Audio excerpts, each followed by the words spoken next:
It is 12 minutes after 8 o'clock. It's the voice of Indiana County, WCCS, AM 1160, 101.1 FM. We've not had the chance to talk with him since he became the district attorney, but now we do. Bob Manzi is with us. Good morning. Good morning, Todd. How are you? Wonderful. You settled in? Oh, we're getting there. We're getting there. Okay, that's the first question. Is it what you expected, the transition, taking up the new duties, and getting everything all ready to go? There is a lot of what I expected is happening. Anytime you take over essentially a law practice, you go into a whole lot of cases that are halfway through, most of the way through, just beginning.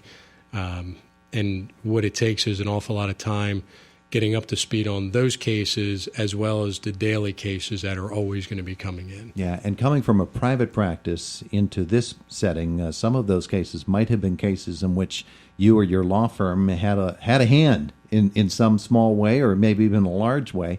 And so there are some procedural things that can't happen. You can't be involved in some of those cases from the other side now. Yes. In my previous practice, we had an attorney in there that did a good deal of criminal defense. And because of that, there's a number of cases that I would have a conflict of interest in prosecuting legally. Mm-hmm. And what I don't want to have occur is we gain a conviction, we spend a lot of resources, get a good conviction, and then it comes back and we have to do it all over again. So the procedure is I'm working with the Attorney General's office down in Harrisburg, and we're referring a lot of cases down there for that they'll handle the prosecution. Yeah. Those cases will continue to be prosecuted. We just want to make sure that any convictions there are preserved. Yeah, I noticed that a few weeks ago looking at some of the docket sheets, particularly the cases on appeal before Superior Court. There are a number of them, including some very high-profile homicide cases in which all of a sudden the State Attorney General's office started appearing, and that was the case there. Those were cases in which there might have been some connection, and you want to avoid any appearance of a conflict of interest so that the cases remain pure. Yes, I think it's very important for justice's sake to make sure that there's not even the appearance of impropriety. So what we did is we worked with the Attorney General. We went through a slew of cases. There's still some cases out there, and we work on a daily basis making sure any new cases that there may be an appearance of a conflict are being referred there. The Attorney General's office has been great to deal with. They are in a situation where there's 18 new district attorneys across the state. Oh, yeah. So they're getting a lot of referrals. I'm telling you what, that's amazing. It really is, because that must put all kinds of pressure on them, but it must be done. Absolutely. It has to be done, and especially when we look down the road at some of the cases where the result of a conviction means that a person spends the rest of their life in jail, we know there's going to be appeals for many years in that. So we don't want to create any potential issues. We want to make sure that when that person's convicted, the victim's family can rest as assured as they can, knowing there's not going to be an overturn of that conviction on some minor technicality. Yeah, absolutely. And those are some of the cases that are, as I said before, very high profile here in Indiana County. Will that necessarily present a delay in getting those cases all the way through the criminal justice system? I don't believe it'll present much of a delay. The Attorney General's office, we've been in touch. What happens is we make a referral there. They accept the case. They assign it to one of their attorneys. We've already been in touch with a number of their attorneys in their appellate unit or in their trial unit. They're already taking our files.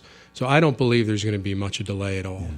Okay, we're talking with Indiana County District Attorney Bob Manzi. So you go in and you start up, and you have to, obviously, as you said, familiarize yourself with all of the details of cases that are on the books right now, and you have to work those. You have to get up to speed on all of those. In the meantime, the life of a district attorney's office, it's a pretty lively place, and there are new things happening too, aren't there? It is. We have a lot of the new cases coming in.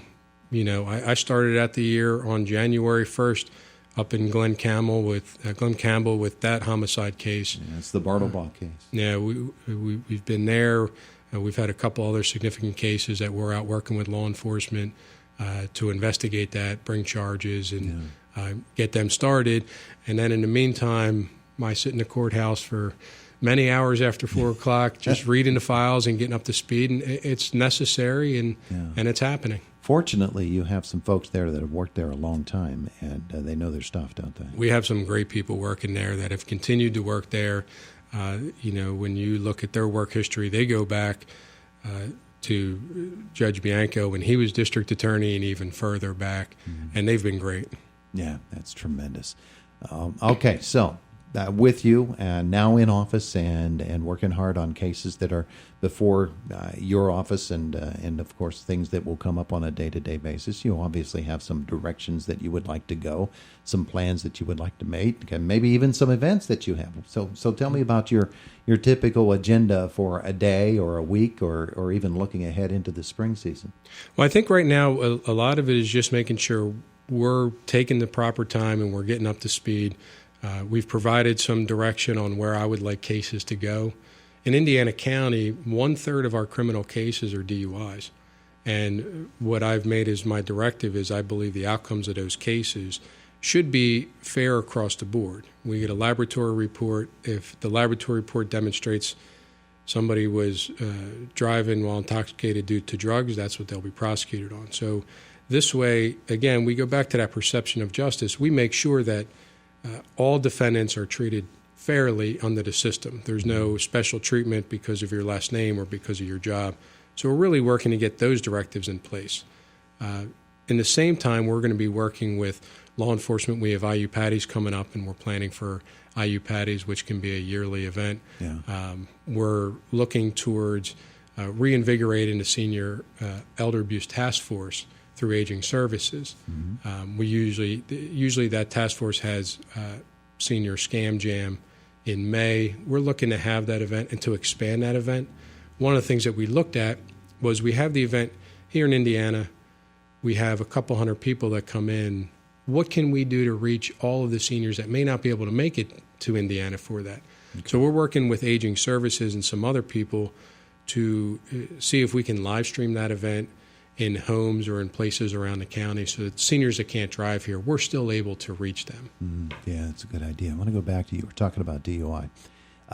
In the old days, we might perceive it to have been easier to catch someone for DUI because, you smell the alcohol on the breath, you see the imperabilities right away. Today's day and age, that might not be the case. It might not be as easy. And in particular, you're thinking about some of the less obvious drugs that intoxicate. You're thinking about marijuana now and the various ways that the state is trying to make that easier to obtain and less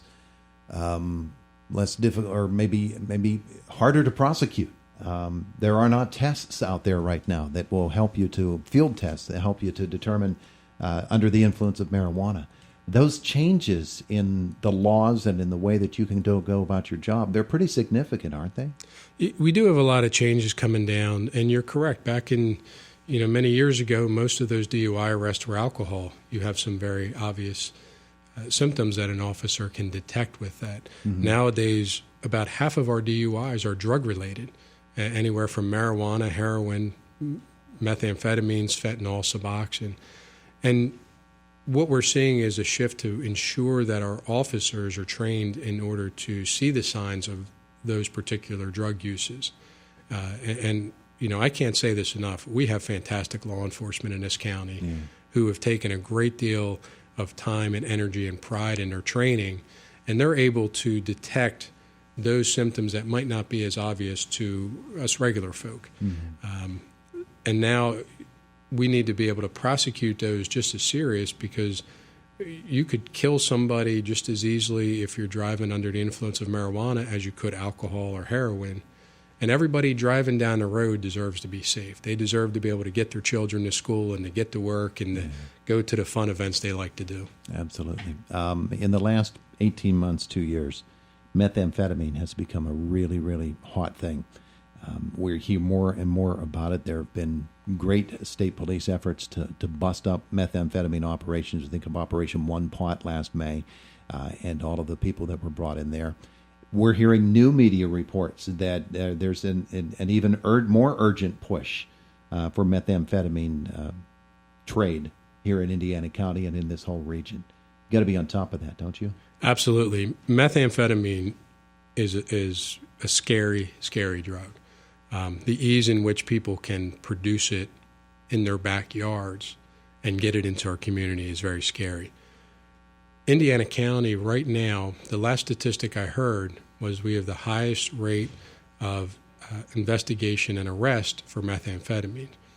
I don't know if that translates into us having the most meth. I think what that demonstrates is the law enforcement we have in this county It's pretty good. are very good at what they do. Yeah. And they're the ones that are out there detecting these different operations and investigating them and busting them up. And I think it goes to their credit as to what they're doing. And once they investigate them and arrest them, we will be prosecuting them. That being the case, there are a number of different ways in which people can report suspicious activity. We get the numbers from the state police, the various drug hotlines, and different tip lines that are out there. Your office, do you have a particular way for people to report suspicious activity through you, or do you recommend just through police agencies? People can contact their local police agency. They can contact the state police. We have detectives in our office that'll work with our drug task force. They're able to come to our office if they don't feel comfortable making the telephone call. They're able, any way in which they can get us that information. Our drug task force, along with state police's vice force, spends a great deal of time collecting information, and that's how they're able to find these operations that might not otherwise be found. Yeah. He's Indiana County District Attorney Bob Manzi with us here this morning. So it's not like you say, is it fun work, but is it work that you enjoy, that you have a particular passion for? I do. I very much enjoy this work. I like to know that every day I can go into the office and I get to stand up for somebody that might not have a voice being heard or might have been wronged, and they need somebody to stand up for them and bring that case to completion. Just yesterday, we had a defendant who was convicted of making threats, and I was able to go into court in the sentencing and speak up for the victim. And the victim, at the end of the day, thanked me for standing up and presenting to the court what he wanted to see with the case. When you're at least trying to make a difference in the place you live, it's very rewarding. It's always something happening in the Indiana County courts, and you have to be right there as a part of it now as the Indiana County District Attorney. At the same time, you got to watch the Bucks in Florida and make sure that they're doing okay, don't you? We got spring training going, and my son and I I was dropping him off at the junior high today and just talking about spring training and enjoying the good things in life. There you go. There you go. District Attorney Bob Manzi, thanks for spending some time with us today. Thank you very much. I appreciate the opportunity to come in and talk with you. It is the voice of Indiana County, WCCS, AM 1160 and 101.1 FM, 101.1 FM,